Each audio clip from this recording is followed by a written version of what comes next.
Everyone dreams of living an uncommon life, and the best asset you have to achieve your dreams is you.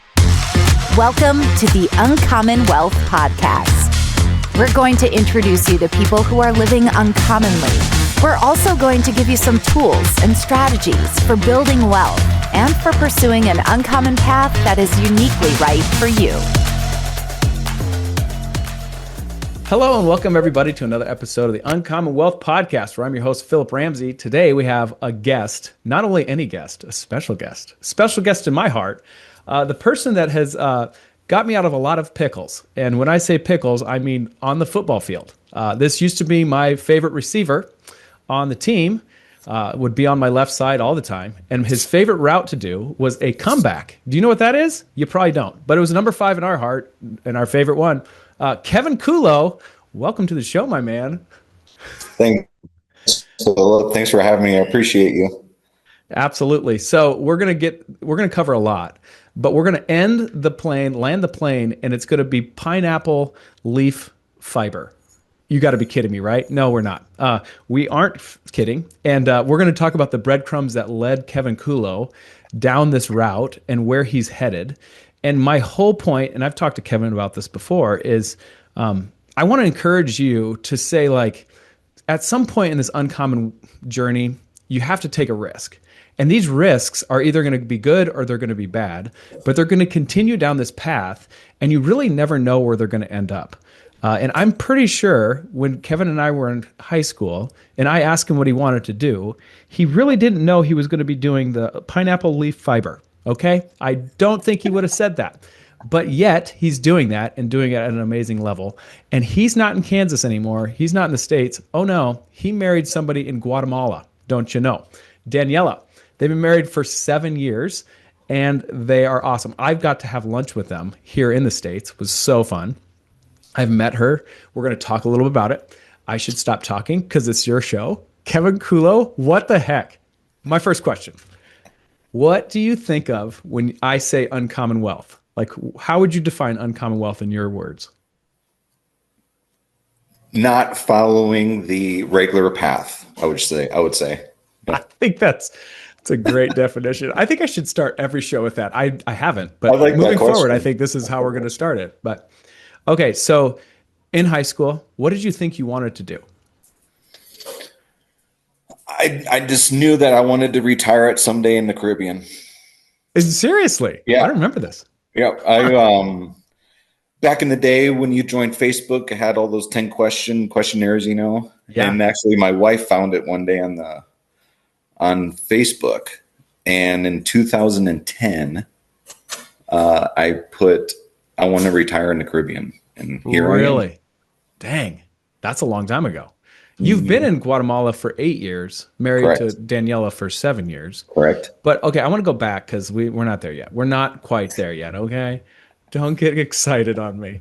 Okay, so let's talk about just your growing up and like your parents, and then your father tragically passed away. I want to hear how that just impacted you as an individual. I don't think I've ever really asked you that. So why wouldn't I do that while we're recording? You know, I don't know.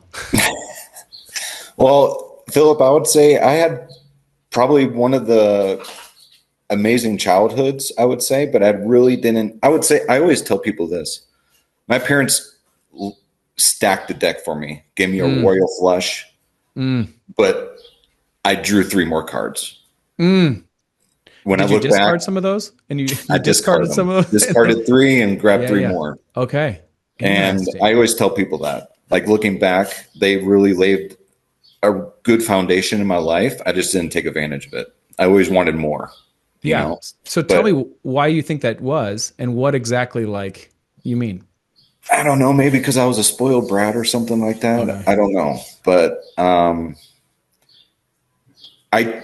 cherish it now. I try to, at least. Sure. And like you said, my dad passed away. That just crushed me. Sure. Yeah. Right. It's still hard today. Absolutely. Hard. Yeah. Absolutely. I remember, this is a fun story. We used to go to the Urbandale Country Club, and we would go swimming.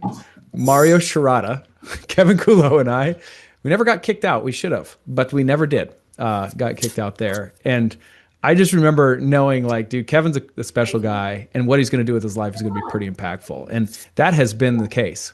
So let's fast forward and you meet Daniela. Where did you go to college? I went to college for 1 year in Mount St. Clair in Clinton, Iowa on a soccer scholarship, actually. Huh. And after 1 year, I didn't really go to class, I should say. Sure. And then I went to second year at Indian Hills Community College, did this like the basic classes. Yep. And then my dad actually pulled me out and, forced me to work with him in the real estate industry in 2002, 2003. Okay. So I got my real estate license. Didn't really, what's the word I'm looking for? But I just didn't, grab onto it, right? Yeah, it didn't connect. Traveled with him all around the Ozarks. He was building a really good foundation for himself in the Ozarks. He did a lot of real estate development in Johnston and West Des Moines. And then he really focused on the Ozarks. He did a bunch of projects in the Ozarks around 2005 to 2007. That's where I lived in the Ozarks with him. Really? And then I moved back to Iowa in 2007. Just had some odd end jobs, really didn't like, I don't know. Nothing stuck. And when my dad passed away, my lifeline was gone, right? My paycheck, right? Your safety net. Yep. And it really forced me to, okay, life is real. I have to support myself. I can't rely on my parents anymore. So my mom actually moved back to Iowa shortly after my dad passed away and got a job at Wells Fargo. Okay. And after a year or so at Wells Fargo, she's like, Kevin, I think you need learn a little bit more about the corporate life, get that foundation, Right. And so I applied at Wells Fargo, just an entry level position. And within 12 to 18 months, I was at almost an executive level. I really applied myself. Sure. That's the word I was looking for. I never applied myself, but with this job, I was like, this is it, or I don't know what's going to happen. So I really first one there in the morning, last one to leave. When it was lunch break, I didn't go out with the team. I walked around, introduced myself to higher level managers, started having lunches with them. Yep. And they really saw my performance. Performance. I was one of the best at what I did, which was handling all the loan documentation after the mortgage application is submitted. Sure. So getting them to the finish line. But super encouraging that you applied yourself and you were getting traction. Like that's super encouraging because you really hadn't had that in a corporate business setting. Exactly. But you did in the football field, which is funny because we're always trying to chase that, right? Like, I don't know. Exactly. And I was one of the best, and they saw that. And with those not taking lunch breaks, introducing myself, putting myself out there, being comfortable while being uncomfortable. And that's what I still apply that today. Exactly. I love being uncomfortable. I love trying to figure out the way to navigate through tough decisions or tough moments in life, Yeah. Like I said, I there's days where it's still hard. I don't want to get out of bed because my dad passed away. He was I really put that on my shoulders of the reason I don't know why I do this, but maybe it was the way I was living, I felt that's why he passed away. Maybe I know I had that guilt, but right. Just power through it. I just try to power through it and just remember what I've learned at Wells Fargo. And I have that great foundation, right. Being held accountable. Growing up, I was never held accountable. And the Wells Fargo really, I always cherish those days in Wells Fargo. I met a lot of great people. I still talk to a lot of them today. They helped me out a lot during a tough time. And like Wells Fargo really gave me that foundation, and I was with them for 6 years, a little over 6 years. And then, and then what? There you go. For Ocean. Well, during During the last year or so, I met Daniela in Iowa. Is that true? Okay, I do know this story. Iowa. Okay, tell the listeners this because this is great. So I met Daniela in Iowa. She was here. She was there in September of 2017. She has a sister that lives in Casey, Iowa. Yeah. Where is Casey, Back in the Iowa? day, Daniela came to Iowa to learn better English. Yeah, so she was pretty much put on an Amish farm in the middle of nowhere. Speak English. Thou say no.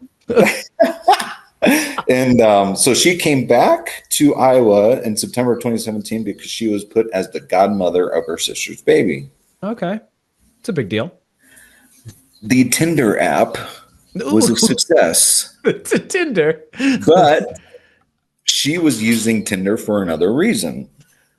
Oh. Meeting people. Sure. She didn't know the American culture of using Tinder. We don't use it to meet. Well, we use it to meet people, but in a different way. In a different way. Right. She wouldn't let me kiss her. She barely let me hug her.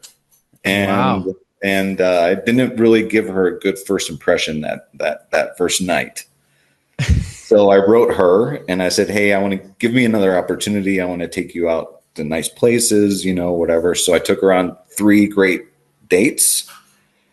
And then we ended up having an argument on the last date. This was the first week of October of 2017. And then we stopped talking. What was the argument about? The listeners are thinking. I just asked the questions that they're thinking. Okay. I think there was just a little bit too much liquid going down, Okay. Yep. All right. Gotcha. And then January of 2018, I just came back from Bali, Indonesia. I took a job promotion with Wells Fargo that I wasn't really happy with. And I was just like, what am I going to, I want to move to Thailand, I'm just saying, I'm going to move to Thailand. I remember with my buddies. Yeah. And it's going to be great. Yeah. And so one day I was laying in bed in January and I wrote Daniela on WhatsApp and I said, I miss you. Okay. Immediately responded, I miss you too. Oh. Little did I know. Well, let's back up a little bit. The third date, we were swinging in the hammock in the farm of her sister. Yep. And I'm swinging and we were listening to music and she said, we're going to get married, right? And I stopped the hammock. I didn't say anything. I started swinging the hammock again. I'm like, maybe. Yeah. When we stopped talking, she came back to Guatemala and she told one of her sisters, she said, I met the love of my life, but we're not talking anymore. So good. So anyway, so she responded on WhatsApp, I miss you too. And she said, I'm moving to Puerto Barrios, the Caribbean side of Guatemala. Caribbean. Yeah. Where I've always wanted to go. Yeah, right. This is my 10-year plan. This is my goal. Yeah. Yes. And I was like, well, I'm actually wanting to move to Thailand, but let's keep talking. I want to come visit you in Guatemala. So March, not working with Wells Fargo anymore. Okay. From March until June 4th of 2018, I sold everything, wrote Daniela, and I said, hey, I'm going to come see you on my way to Thailand. Yep. Can you show me around? You never left. She's like, left. Yeah. I'm like, can you show me around? And she's like, yeah, come. Went to Guatemala with 2 suitcases and 2 laptop bags. That's all of my life. Everything else sold. Went there for 2 weeks. I left a suitcase behind. Went to Thailand for 45 days. Her nephew, which was 14 or 15 at the time, passed away in a classroom in high school. Oh, wow. He was born with an enlarged heart. Oh, okay. And wow. But still. They were saying like, it was managed really well. I just don't know what happened. I remember when I was in Thailand, she called me crying and she's like, Chibeto, they call him Chibeto. She said, Chibeto is really sick. And I'm like, just give him some medicine. I don't know what he was sick with. She wasn't really explaining, right? Yeah. And then a week after, he passed away in high school in his desk. Wow. So I was like, my plan was to go back to Guatemala anyways for a wedding in August. I was invited to. So this was like July of 2018. And I talked with my friends and I was like, hey, I'm at this. I told them all about Daniela. And I was like, I got to go, but give me the opportunity to come back. And because we were going to live in a place and stuff like that. Right. Came back in August of 2018. I proposed to her in Lake Atitlan, Guatemala. And then September, October, November, December, January, 6 months after we got married. Wow. What'd your mom think about this? Like, she got to be like, what just happened? She always knew I was crazy. I think everyone knew I was a little bit crazy, right? Yeah, that's great. But I think she also saw that I was actually like following my dreams for once, you know? Yeah, right. When I was growing up, my dad and my mom would always call me the dreamer. But just never applied myself to get to those dreams. Right. So I think everything those breadcrumbs, as you said. Yeah. I just kept following them. And well, breadcrumbs and also being comfortable being uncomfortable is a big deal. Like that's a really interesting kind of theme I'm hearing too through this. So you started working for 4Ocean, right? So I was living in Guatemala for about a year in the pool, eating fresh fruit, drinking coconut water. And let's just talk about the culture quickly, because it's a whole different kind of culture. And that was something that I really took away from our lunch when I had with you and Daniela, is like the culture is you're not in the Midwest anymore. No. And like it's very quid pro quo in a lot of places in the world, but Guatemala especially. And so Daniela, like that's all she knows is this Guatemala life, and this quid pro quo, meaning like I scratch your back and you're going to scratch my back, like whether you like it or not. I give you a favor and I'm expecting a favor back to you. And I honestly will try to seek out favors in order to get that favor back from you when I need it. And so that was something I really keenly was aware of. The funny thing was, like, I feel like that quid pro quo you can use it for harm. Like you can use it and almost like it can be a coercion technique to really put people in a bad spot. And yet Daniela and her family have not necessarily done that. They have done more serving, and because of that, they are looked highly upon on both sides of the spectrum, meaning standing upright political things, maybe even the other political side that's totally against each other. But I feel like, and this is maybe just me, and again, it was a 2-hour lunch. So, but I feel like they shoot right down the middle. Like both sides really see highly of Daniela and her family, which was interesting. Now you're plugged into that. So you go down and you get married, and this is not your like Spanish. That's not the classes you took in high school, right? Like, or we cheated through it. Like, let's be really honest. And now you're married to somebody, and you're rubbing shoulders with some interesting people, and that's just called Tuesday night at somebody's house. Exactly. I love it. Okay, I just painted the picture. No, I love keep going. But if there's any advice I can give anyone out there, when you travel, stay away from the 5-star resorts, all inclusive, because you're just bringing your house to another country and you don't get to experience the culture. Yeah. What helped me was I was already traveling a lot in Asia previously to Guatemala, not in 5-star resorts, Airbnbs in the middle of towns, forcing me to be in the culture. Yeah, exactly. So that really helped me. So it wasn't really a culture shock coming down to Guatemala. Okay. Yes, environment's different. English is the second language. Totally get it. From the outside looking in, totally get it. But for me, it was not a culture shock because, like I said, I was traveling before. So coming down here, sitting in the pool, drinking fresh coconut for a month or a year, living the retired life, I finally said, Daniela, this is super boring. I need to do something. Yeah. She had a hotel business in Puerto Barrios, which is on the Caribbean side of Guatemala at the time, and I was helping her with that.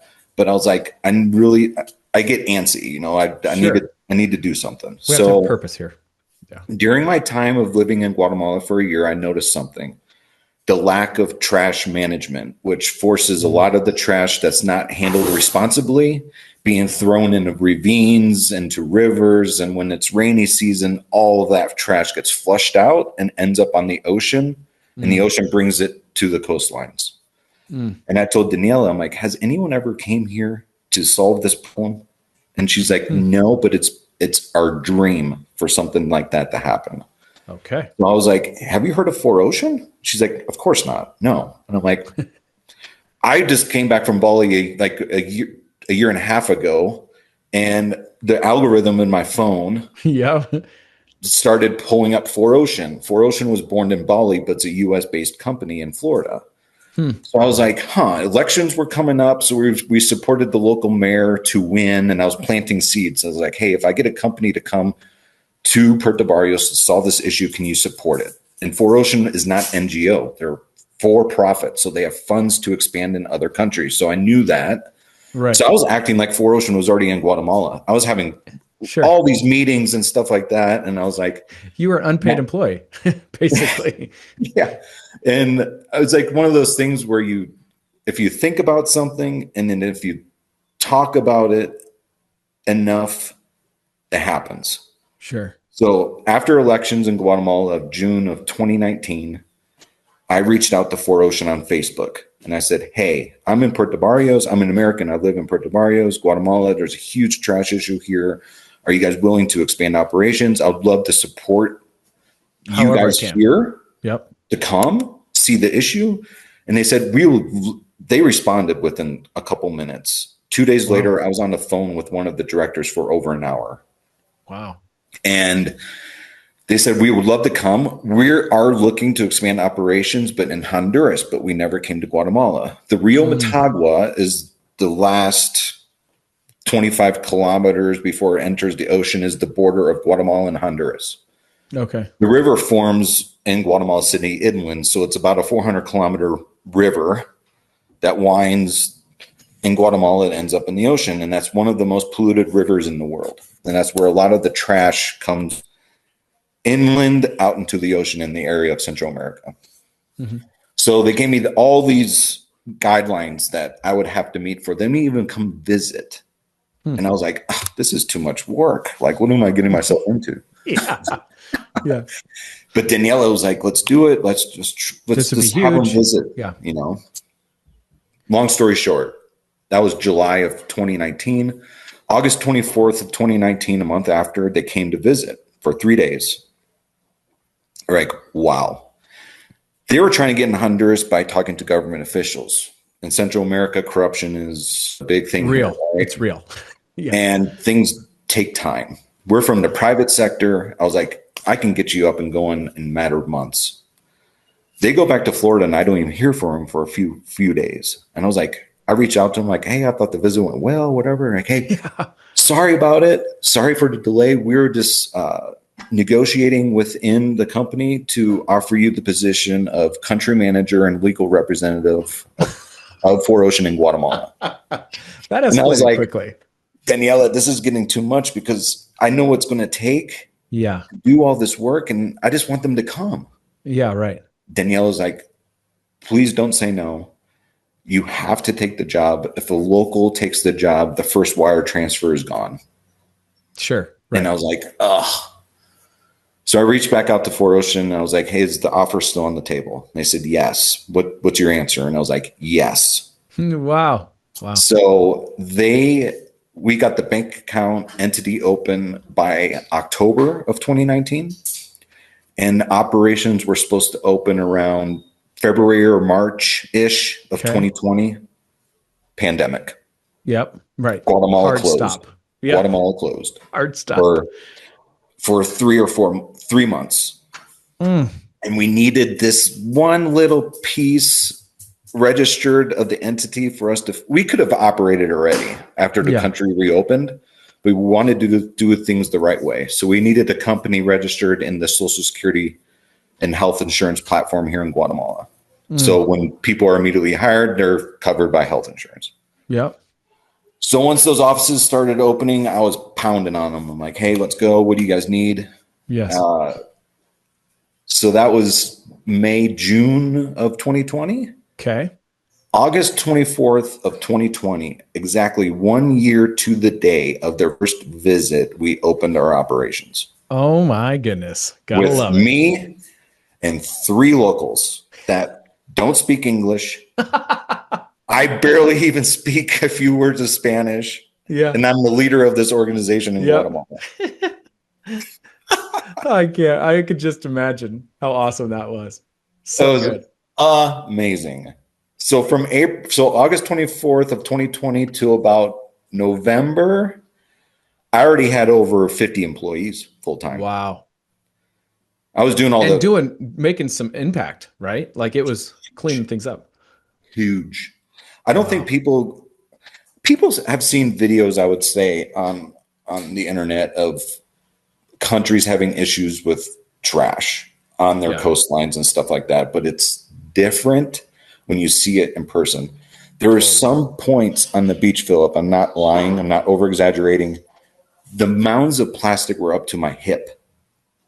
Unbelievable. Trash. From the distance, it looked like the beaches were covered in a layer of snow. Oh, that's how much trash there was. That is tragic. Unbelievable. There was decades and decades of trash and no one was doing anything about it. That's like hard to process as an American. No, exactly. Wow. Like unbelievable. It was crazy.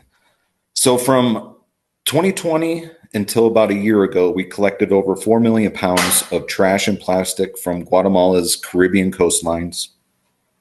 We recycled, upcycled, or disposed of everything responsibly. When I say everything, we collected TVs, bumpers of cars, refrigerators, computers, laptops. Wow. But the most crazy thing that I saw was the amount of shoes and sandals on the beach. We collected over 500,000 pounds of shoes, sandals, and Crocs. How is that possible, Kevin? It's one of those things where Guatemala and Central America have a lot of those pacas, they call, which are little stores of clothing and stuff like that, and they sell it really cheap. Yeah. And it's just one of those things where people wear like one use, or if they don't sell it, they throw it to the local dump, which most of the local dumps are by streams and rivers. Yeah, right. So it's free dumping. And especially when the rain comes, it cleans everything out. It goes away. So they don't have to worry about it. But it goes on the beaches. It's where it ends up. Right. Wow. So I'm proud to say that not 1 pound went back to a dump or landfill. Not one of 4 Where does million. it go? You ship it off? So no, everything was recycled or upcycled in country, and everything that we couldn't recycle, like styrofoam, shoes. Shoes are tough to recycle because they're made of a lot of different plastics. Sure. So there's a local cement company in Guatemala City where we shipped everything to that used the waste for energy. Okay. Burn it. And then, I mean, that's not like the goal of disposing of trash, burning it essentially, but a lot of their emissions were within like European and American standards. So they weren't like harming the environment as much as you would without those standards. So that's where it went. And then everything left over after they burn everything, the ash, they mix it with their cement and then make roads and stuff like that. So what would you say the beaches are like now in Guatemala? Pretty much pristine because in the side, because when we first came, the conversations weren't around the problem. No one was talking about it. After Ocean came, After Ocean came, we really put a microscope, another lens on Guatemala. Mm-hmm. Guatemala is beautiful, but there's this problem. There's an issue, right? So during that time, Honduras put a big, huge fine on Guatemala for Guatemala's fault of polluting their beaches because it started in Guatemala. Right. Brilliant. Okay. And then a lot of organizations in Guatemala, like For Ocean, and alliances were formed, which we are still a part of today. We're still in those conversations. We were the pioneers of Guatemala, like a project like this, my wife and I. Right. No one ever did anything like we did. Right. With For Ocean's help, it really raised our network of people and stance on like they like Daniela even more. Like right. They made your beaches perfect. So Ocean Cleanup came. They're a company. They're an NGO from Netherlands. Okay. And they put like 2 huge barriers within the Rio Motagua to stop everything from flowing out to the ocean. So they invested millions of dollars in Guatemala. 4Ocean did as well. So Guatemala is in good hands. 4Ocean closed their doors in Guatemala officially in March of 2025. Because their whole stance isn't be there forever. It's fix the problem and then move on. Right. It's not a forever project. I mean, it's brilliant. 4Ocean wouldn't be doing their job if it was a forever project. And then, like I said, other organizations, and now everyone's talking about it. So it's on topic of conversation in the political aspect, like the political spectrum of Guatemala, as well as the private sector too. So like I said, the problem is getting solved, maybe a little slower than most people want, but at least they're talking about it now. Right. The beaches are better. Yeah. Also, too, I thought, we're talking about breadcrumbs at the beginning of this podcast. And I thought what you were going to say is, I know a company, it's called Tuna Skin. They use recycled plastic in order to make their fabric and like they make shirts out of their, like, it's very interesting, but that's not what happened to you. So let's talk about how in the world did you get into pineapple fiber? Kevin Kuhlow? So 4Ocean really opened my mind to sustainability, social impact, doing the right thing. Daniela had this pineapple fiber idea back long before I met her. And she saw it in a newsletter. She was working in export and import at the time for one of the biggest companies that export vegetables. And she gets all these newsletters every week of companies in the import and export business. She came across a newsletter of Pinatex, which is a Spanish, it's a company located in Spain where they make their handbags and purses out of vegan leather. And part of the vegan leather is made from pineapple fiber, from the long leaf of the pineapple plant from the Philippines. So she's like, why can't we do that in Guatemala at the time? We have huge pineapple plantations. So she took it upon herself to buy this little machine to extract pineapple fiber from the leaf. And then when I came, I saw that machine. So it was always in the back of my head. She mentioned it on one of our first dates back in Iowa when I met her about pineapple fiber. And 4Ocean came and kind of pushed aside that project for Daniela. And during the time of 4Ocean, I was like, hey, do you want to do something about that machine that's sitting in our house? And so we partnered with someone in the 4Ocean company that was making the bracelets out of the plastic that we were collecting to fund the operations. That's how 4Ocean was ran, on the products that they make from the plastic that they collect. And also they partner with big companies to offset their plastic footprint. So we teamed up with a guy there. He's a scientist, and we sent him some pineapple fiber, and he was like, what is this? This is great. You can like make yarn and fabric out of this. And we're like, really? So we sent him some samples. We started using that small machine, just me and Daniela. And so this is what the raw pineapple fiber looks like from the long leaf.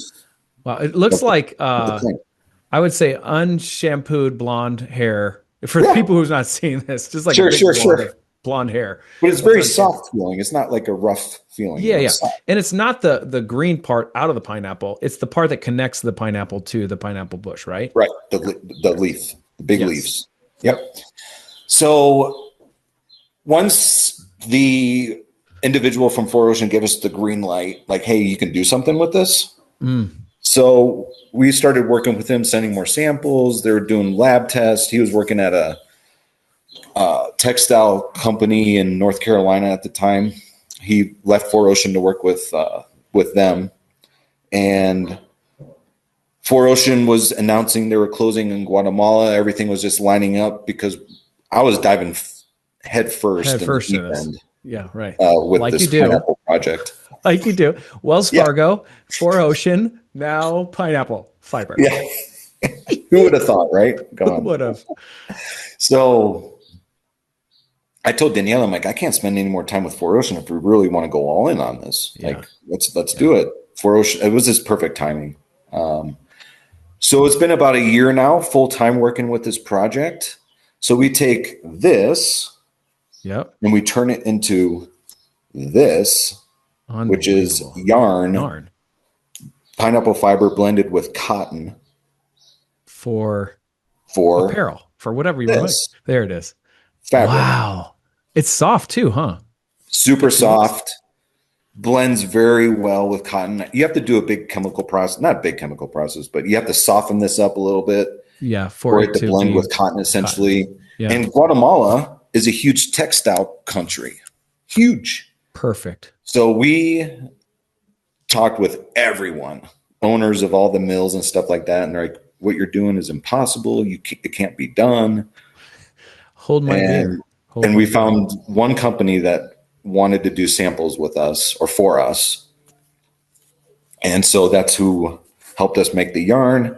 And then a lot of Koreans, and there's a lot of Koreans in Guatemala that make fabric and textile for the textile industry. And so we partnered with them to make the fabric. And next week we'll have our first shirts. And we're also making those linen style pants that you see on the beaches and stuff like that. Yeah. People wear. We're making that too. How do I get that? How do I get my hands on that? I want to buy it. I got you. Okay. Yes. How would the listeners though? Like, is there a website that you can go get? So we're not going to be selling garments. We're going to be selling yarn or fabric to brands. Right. Okay. Or designers. So we're making those garments just to show that what can be done with it so far. Okay. So listeners, you can't get it. Just the uncommon. Not yet. The uncommon. Not yet. We'll do an update podcast when that's right. When we partner with Polo or something like that. So there's a spot here that I kind of want to emphasize. And at some point, the machine that you had in your house for those years wasn't going to cut the mustard of what you actually needed to do. Like, you start seeing like industrial level kind of things. I can only imagine what that costs. It's probably not $7. Okay. No. So what was that conversation like with you and Daniela of like, all right, like if we have to go all in, this is what it's going to cost. And like, now we're really in this like uncomfortable zone. Like, and I'm comfortable being uncomfortable, but like, this is unnerving. Right. So what was that conversation like? And it sounds like with you and Daniela, she would be like, yeah, just do it. All right. You are exactly right. Yes. She's like, babe, what's the problem? Yeah. Why wouldn't we do this? Buy it. Yeah. And I'm like, do we want a new car? Do we want to start building our future home? Yes. Yes. Right. Talking about me being selfish, putting those dreams aside. Right. Right.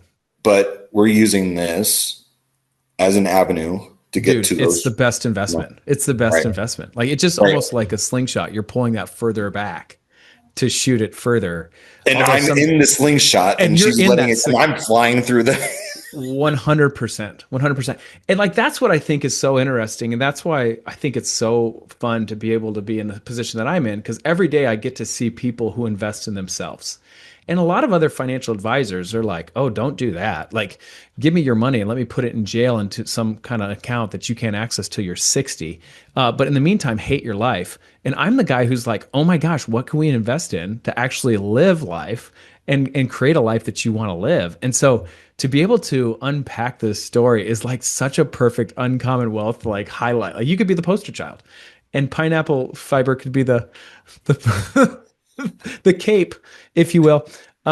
So you guys have this decision, you're making it. At what point in the process, so you've made the investment of this big material, at what point was there like a hiccup where you're like, oh no? Yeah. When the machine came without directions. Yes. That's so when the machine came and we saw the electrical boxes opened and nothing inside. Oh, Kevin. How big are these machines? I mean, they're probably like a size of a car, would you say? So it's a line. So there's three different ones, but the line is about 20 yards. Okay. Holy cow. So you can't have Not that in your 15 house. yards, 15 yards. You got to go buy a place, or you have to go lease a spot for it. Whew. Luckily, Daniela knows a lot of people. So we're leasing the place from one of our cousins. Oh, perfect. Okay. So you get these things, you have to now put electrical in them. So, And so no if we called instructions. China back. We called China back. Yeah. So how do you use it? And they sent us like this little video on WhatsApp. And they said, great. You see how they put it together? That's how you put it together. Just the things you assume that later on you're like, wow, like we were way off. We were light years. So fast forward. So a month ago, they finally sent us the directions and how to set up everything. So you're telling me they had the instructions, they just never sent them to you? Or made that. So good. I'm glad we could laugh about it. So talk about the hiccup you're asking about. Where was the hiccup? It was like right when we're unloading it. And I'm like, okay, where's the instructions and everything? The China people aren't responding to us. And it's like, Daniela, what did you get us into? Like, it's all her fault now. Of course. That's how a good marriage works. But we were blessed with the local electrician in the village where we have our facility, and within like a day or two, he had it all hooked up for us. Yeah. And that's cool because, like you said, there has been pineapple fiber material out there, but it's mainly for like that faux leather stuff. Faux leather, but it's an Asian dominated market with other natural fibers other than cotton. There's banana fiber. Yeah. You can make faux leather from orange peels. Oh. Like there's crazy companies out there that are doing crazy things. But like I said, Guatemala is a huge textile country, and we're positioned very well here. Mm-hmm. Now that we can show what we can do, the shipping to get from Europe has shrunk because they get all their material from Asia, so it has to go around. Mm-hmm. Yeah, and we're in Guatemala, where we have a great relationship. Guatemala has a great relationship with the U.S. as far as textiles are concerned, and Europe is becoming a big player as far as needing to use recycled material and other sustainable friendly material in their clothing, because they passed a huge law over the last 8 to 10 months where big brands can no longer throw away their unused clothes, which I saw on the beaches of Guatemala, where not only shoes and sandals we collected over 150,000 pounds of clothes. 150,000 pounds of clothes. Unbelievable. So that's 4Ocean really pushed to get this project going for us, because opened my eyes to sustainability, creating jobs. We hire mainly women with our pineapple leaf fiber project in areas where jobs aren't abundant. Sure. And a lot of these single moms need jobs to support their family. Yeah. And also in the environment impact that we're having with our project, all the pineapple plantations right now, after the life cycle of the plant, it's about 2 to 3 years. It produces about 2 to 3 pineapples in its lifetime. Mm-hmm. And then they have to put new plants in the ground. And what they do is they spray a bunch of chemicals and burn everything. Mm. So our project, we offer those small growers a cleaning service where we go in, take the plant itself, bring it back to our facility, do what we can, extract the fiber, and everything left over. We partner with the local compost partner to convert all of our waste into natural fertilizer for those growers to rejuvenate their soil, because they burn everything so much. So our project is not just about producing this and this. It's checking a lot of boxes. It's environment impact, social impact, empowering women. Wow. And it checks a lot of boxes off where a lot of these brands, sustainability is, not only in the conversation, but they're starting to make some, so cool, man. Decisions. Unbelievable. Natural fiber, right? So from the pools of Urbandale, Iowa. From the pools of Urbandale, Iowa to the pineapple plantations. Jeez. Okay, so what do you see the future at? Because I see it pretty bright. Yeah. What are So you the thinking? future. So with this is endless right now. So we're, Yeah. like I said, we're making garments.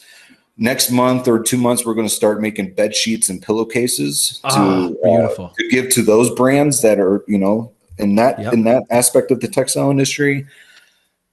The future is bright. Opportunity is endless. I invite you to come to Yeah. Guatemala and see Yeah. what We we're need to do doing, that. because I'll take you to the pineapple plantations. It's as far as the eye can see. So there's Unbelievable. fiber everywhere. And you just cha-ching, Yeah. cha-ching. Well, not yet. Not yet. Yeah. Soon, hopefully. Soon. How many employees do you employ currently? So right now we just have 4. Okay. We're looking for brands to partner with us to scale. Yeah, for sure. So probably in the future, we'll probably have maybe 15 to 20, maybe more. Oh, that's great. Yeah. That's So good. everything is just starting to, the momentum is just piggybacking off of it. Danielle has to be happy as a client. She has to be so happy. Yeah, she is. I mean, this is finally like a dream come true for her too. Yep. Yeah, she can't believe it. So and good. we're using the fiber that we had no idea what to do with. Like, it was super dirty, and we're making fabric out of it. So the quality is only going to get better. Like a gringo and a Guatemalan trying to put clothes together using. Yeah. And you just got something yesterday where they said, like, one of the things when you start dealing with fibers and stuff is dyeing. how do you dye it? Does it dye the same way as cotton does? And like, there's questions there. So it's not like every day it's like everything's smooth sailing, but you seem like you got a pretty big positive, bump yesterday when they said, oh, it's dyeing exactly how we want it to dye. You don't have to change the dye chemicals or whatever. Nope. Which is huge. It's just another thing of like, okay, like this is going forward. Yeah. So a lot of people that were saying it was impossible in the beginning are now calling us back. Yeah. Right. And like, so just kind of move this back financially, because I think that this is an interesting point is, yeah, you probably could have been buying a car or focusing on your dream home. But I would challenge that thought of saying, like, I bet you'll get the exact stuff that you want in a very similar time frame than if you were to just save that money. Because things are going in such a traction way, or such a positive way, that I feel like at the end of it, you get your house, you get your car, and you get a textile company. What are we doing? What a great investment. Gotta love it. I encourage everyone out there, like you just said, like, yes, it's scary, but I've never been more happy in my life. Oh, it's so good. It's like where you can truly live. And I'm just going to say this on record. I was going to say it off record, but here we go. Like, dude, your dad would be so proud of you, man. Like, I just think it's so cool just to see how, again, you were dealt a royal flush and you threw 3 of the cards back and you got and then, but you've kept in the game. And like you're almost learning how to play poker. Instead of getting the hand, you learn how to play poker. And honestly, I would say that would make your dad the proudest. Does that make sense? So, yep. And there's definitely people watching over us. Daniela's dad passed away back in 2002.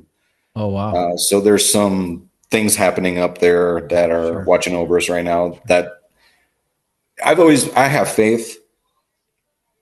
I just never really expressed that I've had faith. There's something there, man. Because a lot of this stuff that's happened from last year until now just really doesn't make sense. You can't make it up. Yeah, you can't make it up. And there has to be somebody who's looking out for you. So anyway, dude, Kevin Kuhlow, thank you so much for being on the show. Thank you for kind of unpacking the way that God has kind of led those breadcrumbs for you. And like, good job just picking them up and just going to the next one. And I'm super excited to see what the Lord has for you and your company and Daniela. And so for our listeners, if this is encouraging to you, my challenge to you per Kevin is be comfortable being uncomfortable and know that there's something that big is going to happen. Even when things don't go your way, you're going to learn from them and you're going to take that knowledge and it's going to produce something pretty positive. So I'm not saying that you can't fail, but even those failures can be really positive in your growth and where, ultimately we're all kind of going, which is like as good as a perfect self as we can be. But it takes some challenges, it takes some trials. And those are the things that I think has probably made me who I've been the most. It hasn't been the good days. It's been the things that have been pretty hard that have gone through. So Kevin, thank you so much for being on the show. You've been listening to the Uncommon Wealth Podcast. Until next time. Thanks, Phillip. You're welcome. Be comfortable, be uncomfortable. Thanks for listening. That's all for this episode, brought to you by Uncommon Wealth Partners. Be sure to visit uncommonwealth.com to learn more about our services. Don't miss an episode as we introduce you to inspiring people who are actively pursuing an uncommon life.